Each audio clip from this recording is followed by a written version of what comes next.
पूरे मुल्क के अंदर सरकारी स्कूलों में फर्जी दाखिले होते हैं, इस बात का तो अंदाज़ा था। लेकिन एक रियासत या किसी यूटी के अंदर एक छोटे से इलाके में हज़ारों बच्चों की ज़िंदगियां ऐसे तबाह की जाएं, ये शायद कोई सोच भी नहीं सकता।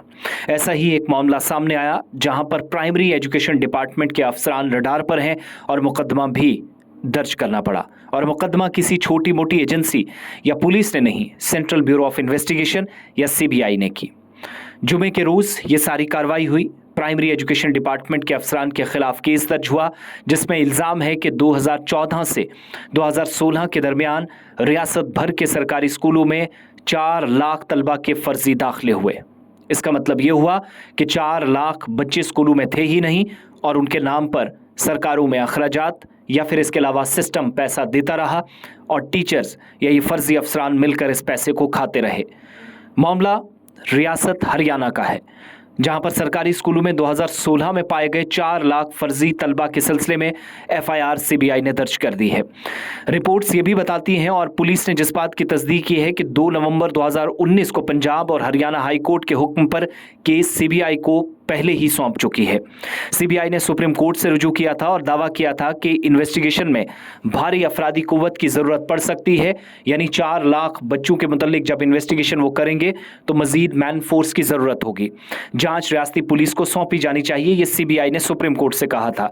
इधर अदालत उज़्मा ने हाल ही में अर्जी को खारिज कर दिया, जिसके बाद सीबीआई ने एफआईआर दर्ज की। इसका मतलब यह है कि सीबीआई ने अपने सर से यह सारा काम उतारने की कोशिश की थी, लेकिन मौजूदा वक्त में हरियाणा की बीजेपी हुकूमत पर इसलिए भी सवाल उठ रहे हैं क्योंकि 2016 और 2015, उससे पहले 2014 में 4 लाख बच्चों का फर्जी कैसे स्कूलों के अंदर अंदराज या फिर स्कूलों में एडमिशन्स कराए गए, इसका जवाब देना होगा। हाई कोर्ट को 2016 में बताया गया था कि आदादोशुमार की तस्दीक से यह बात सामने आई कि सरकारी स्कूलों में मुख्तलिफ क्लासेस में 22 लाख बच्चे थे, लेकिन असल में सिर्फ 18 लाख बच्चे पाए गए और 4 लाख जाली दाखिले या फिर इसके अलावा एडमिशन्स थी। अदालत को ये जानकारी दी गई कि मुआशरे के पसमानदा या गरीब तबकों से ताल्लुक़ रखने वाले बच्चों को स्कूलों में जाने और मिड डे मील स्कीम के लिए कुछ फ़वाइद दिए जा रहे हैं। हाई कोर्ट ने रियासती चौकसी को हुक्म दिया और बताया कि वो 4 लाख गैर मौजूद तलबा के फंड्स की मुश्तबह चोरी की तहकीकात के लिए एक सीनियर अफसर की तकर्री करे। बेंच ने जिम्मेदारी का तयन करने का हुक्म दिया और जुर्म साबित होने वाले जुर्म के मुताबिक कार्रवाई का भी हुक्म दे दिया गया है। विजिलेंस ब्यूरो की सिफारिशात पर रियासत हरियाणा में 7 एफआईआर दर्ज की गई हैं।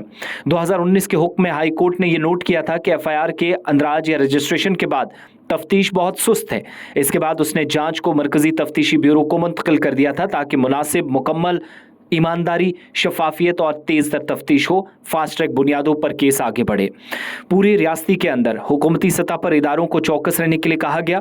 2 नवंबर 2019 को अपने हुक्म में 1 हफ्ते के अंदर तमाम डॉक्यूमेंट्स हवाले करने को कहा गया था और सीबीआई से 3 माह के अंदर स्टेटस रिपोर्ट दाखिल करने को कहा गया था, मगर ऐसा नहीं हुआ। अब जाकर स्कूलों के अंदर 22 लाख बच्चे हरियाणा में थे। हुकूमत ने लिख तो दिया, लेकिन पता चला, तहकीकात हुई कि सिर्फ 18 लाख बच्चे स्कूलों में थे। 4 लाख बच्चों के वजीफे, पसमानदा तबकों की जो कैटेगरीज हैं उसके तहत जो पैसा खर्च हुआ, यूनिफॉर्म्स दी गई, राशन दिया गया, मिड डे मील दिया गया, स्कूलों में फंड्स दिए गए, उसका जवाब कौन देगा ये वक्त बताएगा, क्योंकि अब तहकीकात शुरू हो चुकी है और यहाँ से कई बड़ी मछलियाँ जाल में आएंगी। सरकारी स्कूलों में कितने बच्चे आज के वक्त में पढ़ते हैं, इस बात का इशारा भी न सिर्फ होना चाहिए बल्कि जानकारी भी। अगर एक स्कूल के अंदर 40 से 50 बच्चे हैं तो अंदाज़ा नहीं, तकरीबन नहीं, लगभग नहीं, बल्कि एग्जैक्टली आपके पास भी फिगर्स होने चाहिए। और पैसा सरकार की जानिब से जो खर्च किया जाता है, क्या कोई सरकारी स्कूल का इंचार्ज या मिड डे मील इंचार्ज कहीं वो अपने जेब में नहीं तो हड़प रहा है, इस चीज़ का भी पूरा पता या मालूमात होनी चाहिए।